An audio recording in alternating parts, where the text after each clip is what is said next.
بسم اللہ الرحمن الرحیم۔ شروع اللہ کے نام سے جو بڑا مہربان نہایت رحم والا ہے۔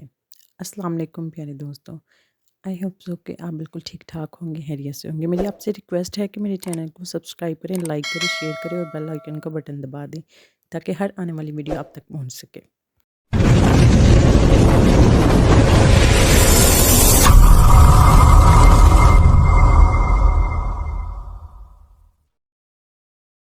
حضور نبی کریم صلی اللہ علیہ وسلم نے جب نبوت کا اعلان کیا تو اس وقت حضرت سیدنا عمر فاروق رضی اللہ تعالیٰ عنہ کی عمر مبارک تقریباً 27 برس تھی۔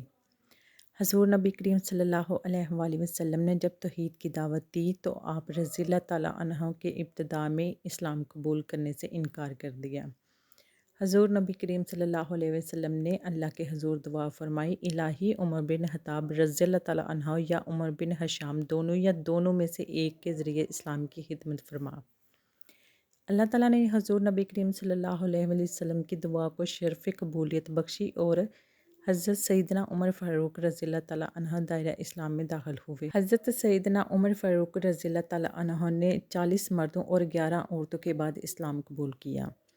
آپ رضی اللہ تعالیٰ عنہ کے قبول اسلام سے پہلے آپ رضی اللہ تعالیٰ عنہ کے بہنوئی حضرت سعید بن زید رضی اللہ تعالیٰ عنہ اور آپ رضی اللہ تعالیٰ عنہ کی بہن حضرت فاطمہ رضی اللہ تعالیٰ عنہ بنت خطاب بھی دائرہ اسلام میں داخل ہو چکے تھے اور انہوں نے اپنے قبول اسلام کو خاندان کے دیگر لوگوں اور آپ رضی اللہ تعالیٰ عنہ سے چھپا کر رکھا۔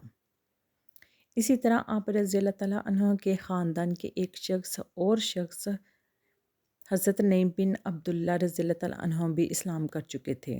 حضرت سیدنا عمر فاروق رضی اللہ تعالیٰ عنہ اسلام قبول کرنے والوں کے ساتھ نہایت سختی سے پیش آتے تھے۔ ایک دن آپ رضی اللہ تعالیٰ عنہ اسی کیفیت میں تلوار نیام سے نکالے جا رہے تھے، راستے میں حضرت نعیم بن عبداللہ رضی اللہ تعالیٰ عنہ سے ملاقات ہوئی۔ حضرت نعیم بن عبداللہ رضی اللہ تعالیٰ عنہ نے جب حضرت سیدنا عمر فاروق رضی اللہ تعالیٰ عنہ کو اس حالت میں دیکھا تو پوچھا، کیوں عمر رضی اللہ تعالیٰ عنہ کہاں کا ارادہ ہے؟ آپ رضی اللہ تعالیٰ عنہ نے کہا کہ میں آج محمد صلی اللہ علیہ وسلم کو قتل کرنے کی غرض سے نکلا ہوں۔ حضرت نعیم بن عبداللہ رضی اللہ تعالیٰ عنہ نے حضرت سیدنا عمر فاروق رضی اللہ تعالیٰ عنہ کی بات سن کر کہا، عمر رضی اللہ تعالیٰ عنہ تمہیں تمہارا نفس دھوکہ دے رہا ہے۔ کیا تم سمجھتے ہو کہ اگر تم نے خود محمد صلی اللہ علیہ وسلم کو قتل کیا تو بنی عبد مناف تمہیں چھوڑ دیں، تم زمین پر چلنے کے قابل نہیں رہو گے، اور حضور نبی کریم صلی اللہ علیہ وسلم کو قتل کرنے سے پہلے تم اپنے گھر کی خبر لو۔ تمہاری بہن اور بہنوئی نے اسلام قبول کر لیا ہے اور انہوں نے حضور نبی کریم صلی اللہ علیہ وسلم کی پیروی اختیار کر لی ہے۔ حضرت سیدنا عمر فاروق رضی اللہ تعالیٰ عنہ نے جب حضرت نعیم بن عبداللہ کی بات سنی تو راستہ بدل کر اپنی بہن کے گھر روانہ ہو گئے۔ آپ کی بہن اور بہنوں کے گھر اس وقت حضرت خباب بن الارت رضی اللہ تعالیٰ عنہ موجود تھے جو انہیں سورہ طاق کی تعلیم دے رہے تھے۔ آپ رضی اللہ تعالیٰ عنہ کے قدموں کی آہٹ سن کر حضرت سعید بن زید رضی اللہ تعالیٰ عنہ نے حضرت خباب بن الارت رضی اللہ تعالیٰ عنہ کو گھر کے ایک کونے میں چھپا دیا۔ حضرت سیدنا عمر فاروق رضی اللہ تعالیٰ عنہ گھر میں داخل ہوئے اور پوچھا، تم لوگ ابھی کیا پڑھ رہے تھے؟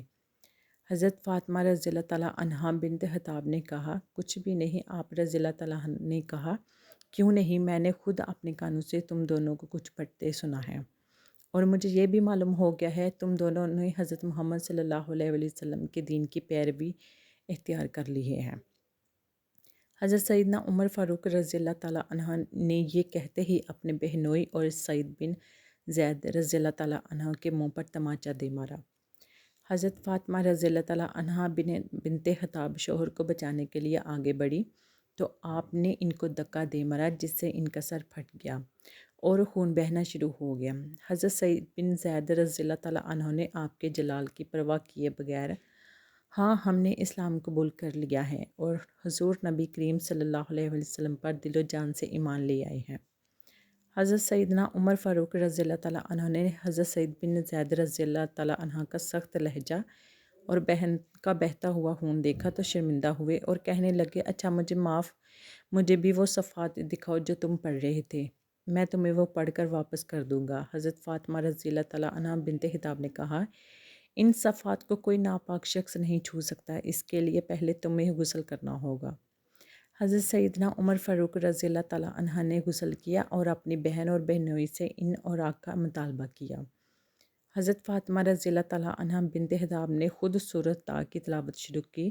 جب وہ اس آیت پر پہنچے، بلا شبہ میں ہی اللہ ہوں اور میرے سوا کوئی دوسرا معبود نہیں، اس لیے تم میری عبادت کرو اور تم میری یاد میں ہی نماز پڑھا کرو۔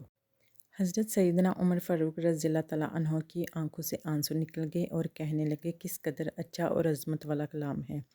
پھر آپ رضی اللہ تعالیٰ عنہ بے اختیار پکار اٹھے، اشہد ان لا الہ الا اللہ و اشہد ان محمدً رسول اللہ۔ میں گواہی دیتا ہوں اللہ کے سوا کوئی عبادت کے لائق نہیں اور حضرت محمد صلی اللہ علیہ وآلہ وسلم اللہ کے رسول ہیں۔ حضرت حباب بن الارت رضی اللہ تعالیٰ عنہ جو کہ گھر کے اندر چھپے ہوئے تھے، انہوں نے جب حضرت سیدنا عمر فاروق رضی اللہ تعالیٰ عنہ کی زبان مبارک سے یہ کلمات سنے تو باہر نکل آئے اور کہنے لگے، عمر، اللہ کی قسم، میں نے کل ہی حضور نبی کریم صلی اللہ علیہ وسلم کو دعا فرماتے سنا تھا، الہی عمر بن خطاب رضی اللہ تعالیٰ عنہ اور عمر بن ہشام دونوں میں سے کسی ایک کے ذریعے دین اسلام کو تقویت پہنچا۔ اللہ تعالیٰ نے حضور نبی کریم صلی اللہ علیہ وسلم کی دعا قبول فرما لی اور دین اسلام کو تمہارے ذریعے تقویت پہنچائی۔ حضرت سیدنا عمر فاروق رضی اللہ تعالیٰ عنہ کی قلب پر رکعت طاری ہو گئی اور آپ حضرت حباب بن الارت رضی اللہ تعالیٰ عنہ سے کہنے لگے، مجھے اسی وقت حضور نبی کریم صلی اللہ علیہ وسلم کی خدمت میں لے جاؤ۔ حضور نبی کریم صلی اللہ علیہ وسلم اس وقت کوہ صفا کے نواح میں دار رقم میں موجود تھے۔ حضرت سیدنا عمر فاروق رضی اللہ تعالیٰ عنہ دار ارقم روانہ ہو گئے۔ صحابہ کرام رضی اللہ تعالیٰ عنہ نے جب آپ رضی اللہ تعالیٰ عنہ کو آتے دیکھا تو حضور نبی کریم صلی اللہ علیہ وسلم کو اس بات کی اطلاع پہنچائی۔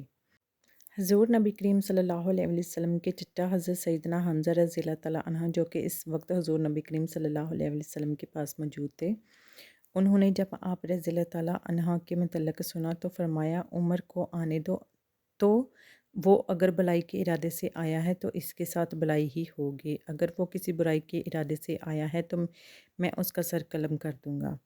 حضرت سیدنا عمر فاروق رضی اللہ تعالیٰ جس وقت دار رقم میں داخل ہوئے تو حضور نبی کریم صلی اللہ علیہ وسلم نے آپ کا دامن پکڑ کر فرمایا، عمر کیا ارادہ لے کر آئے ہو؟ حضرت سیدنا عمر فاروق رضی اللہ تعالیٰ عنہ نے عرض کیا کہ یا رسول اللہ صلی اللہ علیہ وآلہ وسلم، اسلام قبول کرنے کے لیے حاضر ہوا ہوں۔ حضور نبی کریم صلی اللہ علیہ وآلہ وسلم نے آپ کی بات سن کر نعرہ تکبیر بلند کیا اور صحابہ کرام رضی اللہ تعالیٰ عنہ نے جواب میں اللہ اکبر کا نعرہ بلند کیا، جس سے کوہ صفا کی پہاڑیاں گونج اٹھیں۔